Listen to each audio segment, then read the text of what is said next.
ਹਾਂ ਅਫਗਾਨੀ cricket board ਵਾਲੋ ਤੇ India ਵਾਲਿਓ ਇਹ ਪਿਆ ਅੱਜ ਨਇਆ ਸ਼ਡਿਊਲ। ਤੁਸੀਂ ਕੀ ਸਮਝਣ ਡਏ ਹੋਵੇ ਅਫਗਾਨੀ ਵਿੱਚ ਨਿਕਲ ਜਾਣਗੇ ਤੇ ਮਤਲਬ ਟਰਾਈ ਸੀਰੀਜ਼ ਨਹੀਂ ਹੋਏਗੀ। ਅੱਛਾ ਲਿਓ ਤੁਸੀਂ ਕਿੱਥੇ ਪਾਉਂਦੇ ਹੋ ਪਏ। ਟਰਾਈ ਸੀਰੀਜ਼ ਵੀ ਹੋਏਗੀ ਤੇ ਉਸੇ ਦਿਨ ਹੀ ਹੋਏਗੀ। ਇਹ ਗੌਰ ਨਾ ਕਰ ਲਓ 17 ਤਰੀਕ ਨੂੰ ਮੈਚ ਸ਼ੁਰੂ ਹੋ ਰਿਹਾ ਸੀ ਪਹਿਲਾ ਪਾਕਿਸਤਾਨ ਤੇ ਅਫਗਾਨਿਸਤਾਨ ਦਾ।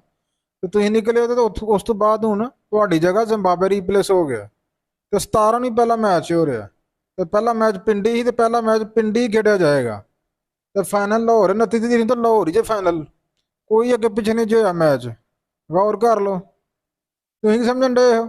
ਉਹ ਅਸੀਂ ਨਿਕਲਾਂਗੇ ਜਨਾਬ ਤੇ ਇਹਨਾਂ ਦੀ ਟਰਾਈ ਸੀਰੀਜ਼ ਆਇਆ ਹੋਏਗੀ ਜਾਂ ਇਹਨਾਂ ਦੀ ਕੋਈ ਬੇਇੱਜ਼ਤੀ ਹੋਏਗੀ। ਤੁਸੀਂ ਕਿਹੜੀ ਦੁਨੀਆ 'ਚ ਰਹਿੰਦੇ ਹੋ ਪਏ। ਪਰ ਜਨਾਬ ਇੱਕ ਗੱਲ ਮੈਂ ਤੁਹਾਨੂੰ ਦੱਸ ਦਿੰਦਾ ਵਾਂ।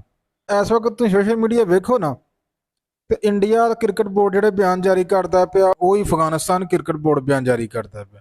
ਜਿਹੜੇ ਬਿਆਨ ਇੰਡੀਅਨ ਕ੍ਰਿਕਟਰ ਸਾਬਕਾ ਕ੍ਰਿਕਟਰ ਜਾਂ ਮੌਜੂਦਾ ਕ੍ਰਿਕਟਰ ਜਿਹੜਾ ਨਾ ਜਾਰੀ ਕਰਨ ਡਏ ਨੇ ਉਹ ਹੀ ਅਫਗਾਨਿਸਤਾਨ ਦੇ ਮੌਜੂਦਾ ਜਾਂ ਸਾਬਕਾ ਕ੍ਰਿਕਟਰ ਜਾਰੀ ਕਰਨ ਡਏ। ਇਹਦਾ ਤਾਂ ਮਤਲਬ ਹੈ ਵੀ ਕਿ ਜਿਹੜੇ ਸੋਸ਼ਲ ਮੀਡੀਆ ਅਕਾਊਂਟਸ ਇਸ ਵਕਤ ਅਫਗਾਨੀਆਂ ਦੇ ਨਾਂ ਨੇ ਉਹ ਵੀ ਮੈਨੂੰ ਲੱਗਦਾ ਅਫਗਾਨੀ ਹੋਣੇ ਨੇ ਪਿੱਛੇ ਲੇਕਿਨ ਮੈਜੋਰਿਟੀ ਉਹਨਾਂ ਨੂੰ ਪਿੱਛੋਂ ਫੀਡ ਕੌਣ ਕਰ ਰਿਹਾ ਹਿੰਦੁਸਤਾਨ। ਇਹਨਾਂ ਜਦੂਆਂ ਦੀ ਜਨਾਬ ਡਿਮਾਂਡ ਕੀ ਹੈ ਆਈਸੀਸੀ ਨੂੰ ਮਹੱਤਵ ਕਰ ਕਹਿ ਰਹੇ ਨੇ ਜੀ ਪਾਕਿਸਤਾਨ ਨੇ ਸਾਡੇ ਖਿਲਾੜੀ ਨੂੰ ਨਿਸ਼ਾਨਾ ਬਣਾ ਲੈ ਕੇ ਕੋਈ ਸਬੂਤ ਨਹੀਂ ਦਿੰਦੇ ਪਏ। ਡਿਮਾਂਡ ਕੀ ਕਰਨ ਡਏ ਨੇ ਆਈਸੀਸੀ ਕੋਲੋਂ। ਆਈਸੀਸੀ ਨੂੰ ਕਹਿੰਦੇ ਨੇ ਤੇ ਬੋਰਡ ਰਲ ਕੇ ਪਾਕਿਸਤਾਨ ਦੇ ਉੱਤੇ ਪਾਬੰਦੀ ਲਾ ਦਿਓ ਜੀ। ਪਾਕਿਸਤਾਨ ਦਾ ਬੋਰਡ ਪਾਕਿਸਤਾਨ ਦੀ ਮਿਲਟਰੀ ਚਲਾਉਂਦੀ ਹੈ ਇਹਨਾਂ ਤੇ ਪਾਬੰਦੀ ਲਗਾ ਦਿਓ।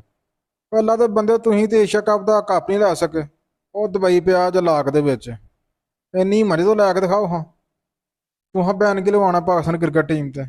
ਮੈਂ ਨਾ ਕੋਈ ਨਾਲਾ ਲੱਭਦਾ ਤੇ ਨਾ ਕੋਈ ਗੰਦਾ ਉਹਦੇ ਵਿੱਚ ਡੁੱਬੋ ਦੋਏ ਦੋਏ ਬੋਰਡ ਉਹਦੇ ਵਿੱਚ ਮੂੰਹ ਡੁੱਬ ਕੇ ਨਾ ਤੇ ਇੱਕ ਦੂਸਰੇ ਤੇ ਘਰੂਲੀ ਕਰੋ।